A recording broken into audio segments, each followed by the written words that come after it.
E aí, beleza? Você que acompanha os meus vídeos aqui no canal do YouTube, você que é aluno, aluna da Escola Estadual Eduardo Milton da Silva, a saber, do terceiro ano, estou de volta com mais gravações de videoaulas explicando questões de química.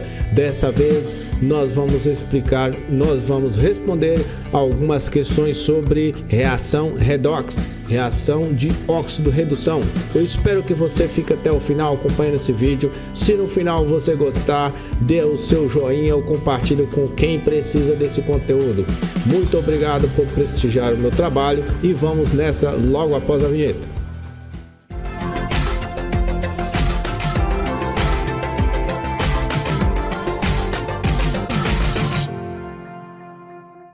Questão na tela, questão 1, PET complementar, volume 2, terceiro ano. Essa questão diz o seguinte: um agricultor, querendo apressar a dissolução do sulfato de cobre dentro de um tanque de polietileno com água, utilizou para agitar uma enxada de ferro nova, limpa e sem pintura. Após algum tempo, retirou a enxada da solução e percebeu que ela mudara de cor, ficando avermelhada. A partir disso, conclui-se que houve uma reação química sobre a enxada. Esse processo tem explicação no fato de... Então, beleza, galera. Obviamente, aconteceu uma reação química aí, que é uma reação que a gente chama de reação redox, reação de óxido-redução. A enxada estava nova e ficou avermelhada. Uma enxada de ferro nova ficou avermelhada. Então, quais são as substâncias envolvidas nessa reação? Nós temos aqui o sulfato de cobre, e nós temos o ferro, né? Ferro da enxada. Então, esse ferro, né? Vamos fazer aqui um esquema melhor. Eu tenho um recipiente, né, de polietileno. Aqui dentro tem sulfato de cobre. E a gente imagina que, como ele está aquoso, né? Sulfato de cobre. Dentro dessa solução tem cobre 2+, que são os íons de cobre que foram liberados nessa solução. Então, o que o agricultor fez? Ele pegou uma enxada de ferro. Olha a qualidade dessa enxada. Que imagem espetacular. E mergulhou essa enxada de ferro aqui dentro, né, para mexer aí a solução, né? E aí essa enxada ela ficou avermelhada. Ela era brilhante, né? Ferro, nova, estava nova, e depois ela ficou avermelhada. Porque ela utilizou, né, para agitar essa solução de sulfato de cobre. Vamos lá. O que nós precisamos saber antes de pensar na resolução dessa questão? Potencial de oxidação. O que é isso? É a capacidade que um metal tem de perder elétrons, sofrer aí uma oxidação, certo? A gente pesquisando aí, você pode ter uma tabela de potencial de oxidação ou potencial de redução, porque pode ser potencial de oxidação, que é perder elétrons, ou redução, que é receber elétrons. Pesquisando aí, você vai encontrar o seguinte, que o ferro, ele tem um potencial de oxidação de mais 0,44 volts. Ok? E o cobre, menos 0,34 volts. O que significa isso? Significa que em uma situação de reação química que envolve esses dois metais, o ferro ele vai perder elétrons. Por quê? O seu potencial de oxidação é maior, ok? Enquanto o potencial de oxidação do cobre é menor, né? Negativo até. Então, se eu tenho uma reação de óxido-redução, uma reação redox envolvendo esses dois metais, o ferro irá perder seus elétrons para o cobre. E eu já deixei aqui, ó, marcado o seguinte. Redução significa o quê? Retirar elétrons. tá? Então, quem retira os elétrons, ele causa uma oxidação no metal, então ele é chamado agente oxidante. Por quê? Ele teve a capacidade de retirar os elétrons daquele outro material, né? Então, nesse caso aqui, quem tem a capacidade de retirar os elétrons, né, sofrendo a redução? Quem tem o potencial de oxidação menor. Se ele tem o potencial de oxidação menor, ele vai ter o potencial de redução maior. É o contrário. No caso do cobre aqui, ó, ele tem um potencial de oxidação menor do que o ferro, então a redução dele vai ser maior do que o ferro. Então ele tem tendência a receber elétrons e não a perder elétrons. Marcando também aqui, oxidação perde elétrons. A oxidação é o agente redutor. Né? No caso aqui, quem que vai ser o agente redutor? O ferro. Então é isso. Eu tenho o seguinte: o ferro, quando ele está demandando com o cobre, ele vai perder elétrons.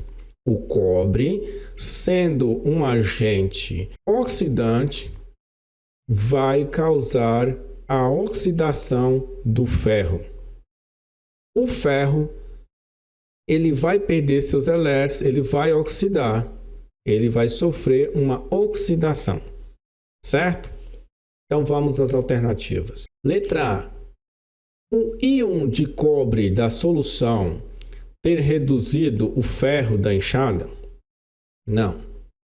O íon de cobre, ele não reduz, ele oxida o ferro, certo? Porque ele é um agente oxidante. Ele vai, ó, tá marcando aqui, ó, agente oxidante. Ele vai oxidar o ferro. Então não é a letra A. Tá? Se ele está retirando os elétrons do ferro, então ele está oxidando o ferro.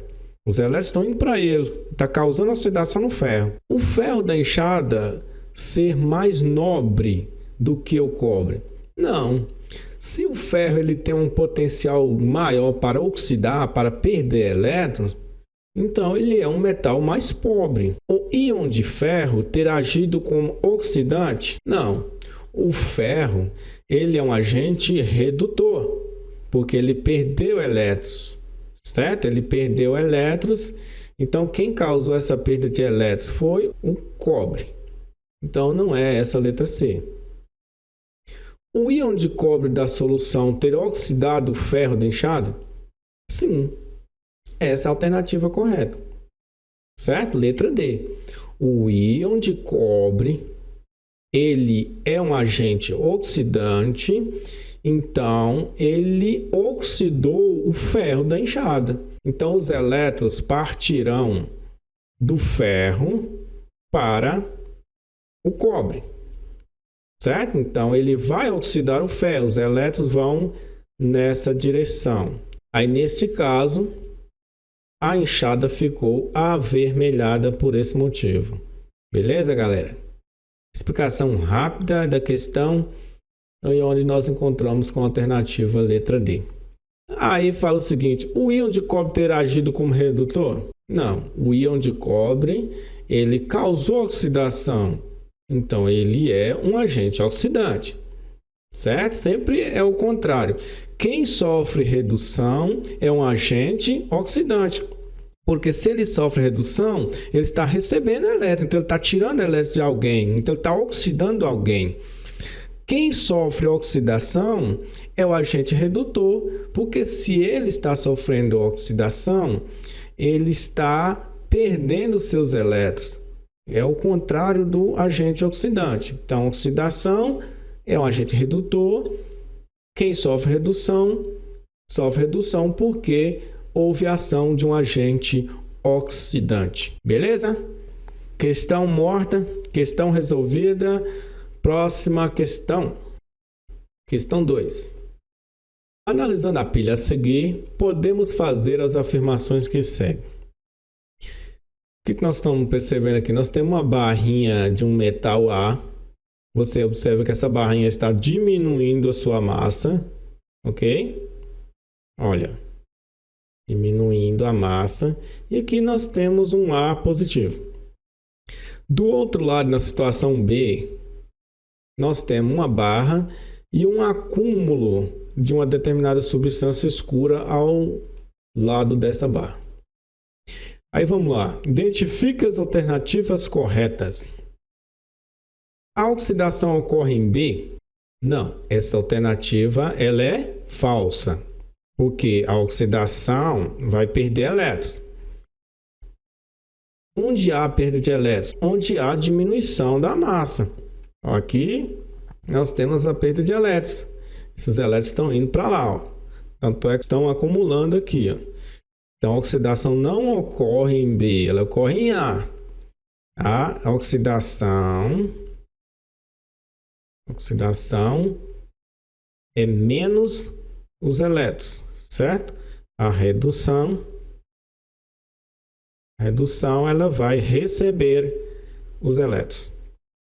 Letra B. A tem maior potencial de oxidação do que B?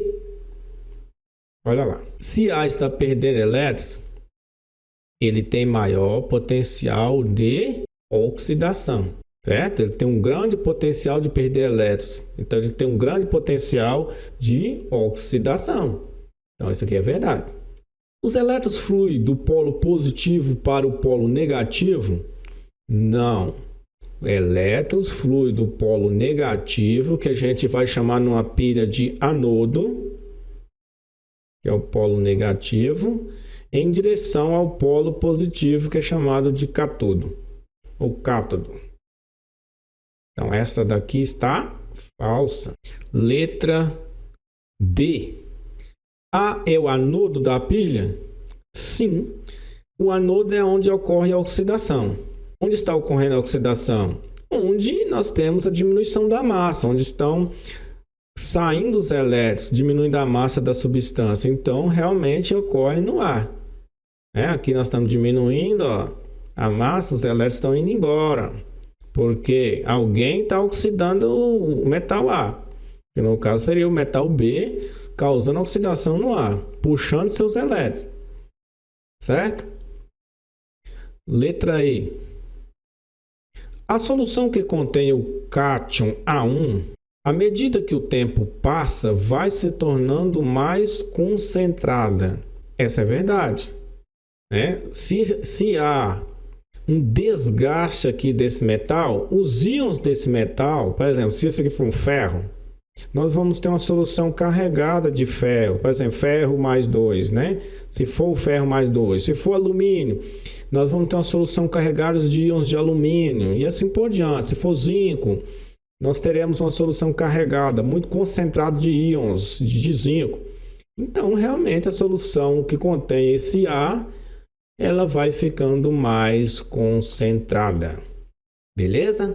Então, aí nós temos a letra A é falsa, a letra B é verdade, a letra C é falsa, a letra D é verdade e a letra E é verdadeira. Beleza, turma? Questão 3. Pode-se montar um circuito elétrico com um limão, uma fita de magnésio, um pedaço de fio de cobre e um relógio digital, como mostrado na figura. Então, eu tenho aqui um limão. Esse limão, ele tem nele uma plaquinha de cobre. E eu tenho também a fita de magnésio. E aqui nós temos um relógio digital. Aqui nós temos estabelecido uma pilha eletroquímica, né? Tem dois metais diferentes, então haverá um fluxo de elétrons de um metal para outro. Um vai sofrer oxidação e o outro vai sofrer uma redução. Então pronto, temos uma pilha. Primeiro nós vamos anotar o potencial de oxidação do cobre, que é igual a menos 0,15 volt. E o potencial de oxidação do magnésio é igual a mais 2,375 volts. Explique com base em seus conhecimentos de eletroquímica o funcionamento dessa pilha. Monte as reações de oxidação e redução. Bom, galera, seguinte. Olhando o potencial de oxidação, quem tem mais força de oxidar? Quem poderá perder elétrons? O magnésio, porque ele pode perder elétrons se comparado com o cobre, porque o seu potencial de oxidação é maior.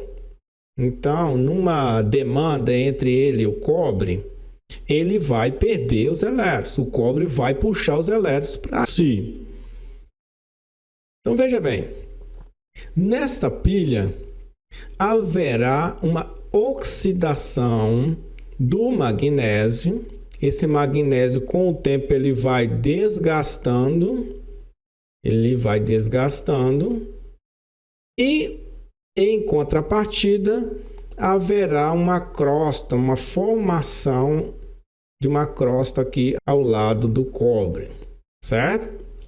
Ou seja, se eu tenho a minha plaquinha de cobre e a minha plaquinha de magnésio, né? Lembrando que aqui eu tenho uma solução, né, que vai fornecer os íons, né? No caso do limão é o H+, ele vai liberar os íons na solução, certo? Para que ocorra a reação. Então, este cobre, ele vai receber os elétrons do magnésio. E o magnésio, em contrapartida, ele vai desgastando, né, até um ponto que ele acaba. Ou melhor, até um ponto que chega em um equilíbrio na solução, né? Não haverá mais a reação, certo? Haverá um fluxo de elétrons indo para o cobre. Neste caso, o cobre ele é um agente oxidante, porque ele oxidou o magnésio. E o magnésio é um agente redutor, porque ele foi oxidado. E aí fala o seguinte: monte as semi-reações de redução e oxidação. Vamos lá. Quem está oxidando perde elétrons. Quem está oxidando fica no polo negativo, que na pilha é chamado de anudo. Ou ânodo, como queira. Beleza. Quem vai perder elétrons? O magnésio. Então, o magnésio, ele vai sofrer oxidação, né? O magnésio sólido, ele vai sofrer oxidação, se transformando em magnésio. Como ele está aqui 2+, é porque ele perdeu 2 elétrons, mais os 2 elétrons perdidos. E no cátodo, que é o polo positivo da pilha, nós temos quem? Nós temos o cobre. Esse cobre está em solução, certo? Então, ele vai receber elétrons. Podemos montar o seguinte, ó. Ele vai receber esses 2 elétrons do magnésio, se transformando em cobre sólido, certo? Com carga zero, né? Então, aqui eu tenho uma situação de oxidação e redução. O magnésio oxidou e o cobre reduziu. Então, é que dá para você perceber aqui na pilha. O acúmulo de massa aqui ao lado do cobre foi devido aos elétrons do magnésio ter chegado até aí. Certo? Então, basicamente, era isso para você explicar nessa questão 3. É uma explicação bem rápida e básica sobre a pilha de limão. Então, bem tranquilo aí. Lembrando que esses vídeos, eles estão sendo bem objetivos para não ficar muito cansativo. Mas eu posso fazer um vídeo só explicando esse conteúdo, né? Ao invés de fazer essa atividade, eu posso fazer uma explicação mais aprofundada sobre reação de oxidação e redução, conhecido também como reação redox, onde nós temos recepção e doação de elétrons entre metais, beleza? Então tem uma pilha, de limão. Se você tem um limão, se você tem dois metais diferentes, você vai aí ter uma pilha. Essa pilha aí, ela vai conseguir funcionar pequenos equipamentos de 1,5 volt. Se você quiser mais energia para funcionar um outro equipamento, você tem que fazer uma ligação em série aí de limões. Aí você ligando um limão em outro, você vai ter mais energia de 0,9, 1,5 e por aí vai, até 3 volts, depender da quantidade de limões que estão interligados, ok? Questão respondida, questão 3, PET complementar volume 2, terceiro ano. Vamos ficando por aqui. Espero você aí nos próximos vídeos. Você, meu aluno, você que acompanha meu trabalho aqui no YouTube. Deixe seu gostei, deixe seu comentário. O que faltou, o que você está precisando saber mais sobre oxidação e redução, que eu vou fazer o possível para atender você. Fiquem todos com Deus e fui!